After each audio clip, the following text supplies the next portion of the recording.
एक भव्य महल में धन धान्य से भरपूर नगर का राजा अपनी 3 पत्नियों के साथ रहता था। राजा बहुत दयालु था। वो महल में आने वाले किसी भी गरीब की मदद निस्वार्थ बिना भेदभाव के करता। राजा के जीवन में कमी थी तो बस एक संतान की, क्योंकि उसकी तीनों पत्नियों से राजा को अभी तक एक भी संतान का सुख प्राप्त नहीं हुआ था। राजा भगवान शिव का परम भक्त था और हर वर्ष सावन के महीने में वो प्रातः काल गंगा स्नान किया करता था। और इसी तरह फिर से सावन का महीना आया। राजा हर बार की तरह इस बार भी नियम अनुसार सबसे पहले गंगा स्नान करने गया और स्नान करते समय उसने देखा कि हर बार की तरह घाट पूरा खाली था। तो उसके मन में एक प्रश्न उठा और उसने सोचा, लगता है मैं ही इस राज्य का वो पहला इंसान हूँ जो सावन के अंत तक सबसे पहले गंगा में डुबकी लगाता है। तब राजा ने भोलेनाथ से प्रार्थना करते हुए कहा, हे प्रभु, मैं यह वचन देता हूँ, इस बार सावन में अगर कोई भी अविवाहित कन्या मुझसे पहले इस घाट पर गंगा में डुबकी लगाएगी तो मैं उसे अपनी रानी बनाऊंगा। अगर डुबकी लगाने वाला कोई पुरुष हुआ या कोई बालक तो मैं उसे उपहार में अपना पूरा राज्य सौंप दूंगा। ये विचार कर राजा महल की तरफ लौट गया। फिर अगले दिन जब राजा गंगा स्नान करने किनारे पहुंचा तो वहाँ का दृश्य देखकर उसकी आंखें खुली की खुली रह गईं। उसने देखा कि आज उससे पहले ही कोई गंगा स्नान कर चुका है, क्योंकि किनारे की सीढ़ियां गीली थीं और वहाँ पैरों के निशान भी थे।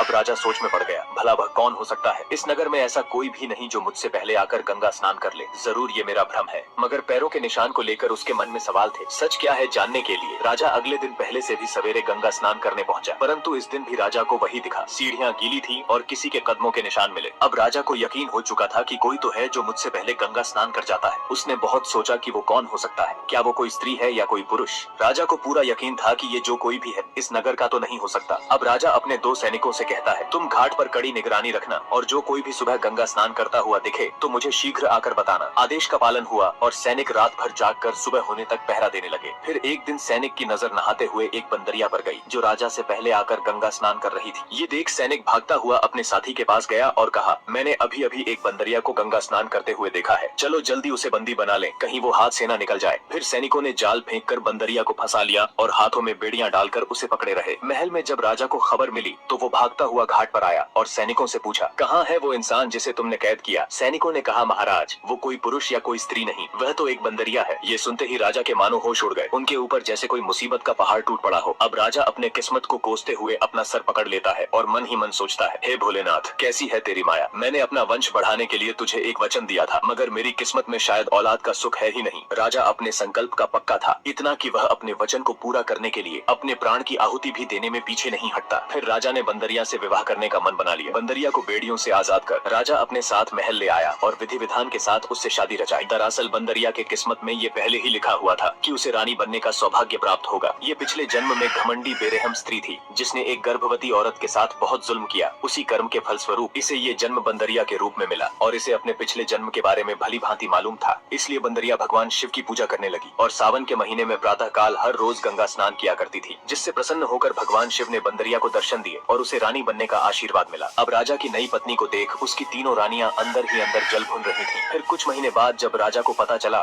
उसकी बंदरिया पत्नी गर्भवती है तो उसकी खुशी का ठिकाना न रहा। वहीं दूसरी तरफ राजा की तीनों रानियां इस बात से बिल्कुल भी खुश नहीं थीं। समय बीता और वो दिन नजदीक आ गया जब बंदरिया कभी भी बच्चे को जन्म दे सकती थी। ये देखते हुए राजा ने सोचा, अगर मैं किसी काम में व्यस्त रहा और बंदरिया को मेरी जरूरत पड़ी तो वो मुझे कैसे बताएगी। इसे ध्यान में रखते हुए राजा ने एक तरकीब लगाई और एक तोता बंदरिया को देते हुए कहा, तुम्हें किसी क्षण भी मेरी जरूरत पड़े तो इस तोते को पिंजरे से आजाद कर देना। ये उड़ता हुआ सीधा मेरे पास ही आएगा। फिर मैं समझ जाऊंगा तुम्हें मेरी आवश्यकता है और मैं शीघ्र तुम्हारे पास आ जाऊंगा। इधर दरवाजे पर कान लगाकर तीनों रानियां दोनों की बातें सुन रही थीं। फिर जैसे ही राजा वहां से गया कि तभी बंदरिया के पास उसकी तीनों सौतन आई और तोता देख उसका मजाक उड़ाते हुए कहने लगी, जरा हम भी तो देखें कि तोता सच में राजा के पास उड़कर जाता है या नहीं। इतना कह एक रानी ने पिंजरे को खोल दिया और तोता झट से उड़कर राजा के पास चला गया। अब राजा अपने सारे काम छोड़कर भागता हुआ बंदरिया के कक्ष में आ पहुंचा और उससे कहा, क्या हुआ, तुम्हें किसी चीज की आवश्यकता है क्या? अगर कुछ चाहिए तो मुझे बताओ। ये सुन पास ही खड़ी रानी ने राजा से कहा, ये तो जंगल में रहने वाली बंदरिया है। अगर ये अपने मनोरंजन के लिए दिन भर तोते को उड़ाती रहेगी तो क्या आप अपने जरूरी कार्य को छोड़कर बार बार यहाँ आते रहेंगे? ये सुन राजा थोड़ी देर सोच में पड़ गया। फिर रानी से कहा, तुम सही बोल रही हो, बंदरिया की देखभाल में दासियों पर छोड़ देता हूँ। अब राजा निश्चिंत होकर वहाँ से चला गया। फिर कुछ समय ऐसे ही बीत गए और वह दिन आ ही गया जब बंदरिया बच्चे को जन्म देने वाली थी। फिर तीनों रानी बंदरिया के पास तुरंत पहुंची और उससे कहा, तुम अपनी आंखें बंद रखना क्योंकि ये अशुभ घड़ी है। अगर तुमने बच्चे को पैदा होते हुए देख लिया तो उसके साथ अनर्थ हो सकता है। अब कुछ ही देर में बंदरिया ने एक स्वस्थ बालक को जन्म दिया जिसे देख तीनों रानियों को बहुत जलन होने लगी। फिर रानी बोली, अब तो ये जंगली बंदरिया और उसका पुत्र इस महल पर राज करेंगे और हम तो बांझ है, इसलिए राजा हमें भूल जाएंगे। फिर तीनों रानियों ने मिलकर एक कुटिल योजना बनाई। बड़ी रानी एक काले पत्थर को कपड़े में लपेटकर बंदरिया के पास रख देती है। वहीं दूसरी तरफ छोटी रानी बालक बालक को ले जाकर एक सैनिक को देते हुए कहती है, ये मेरा आदेश है कि तुम इस बालक को ले जाकर जंगली जानवरों को खिला दो, मगर इस बात की भनक किसी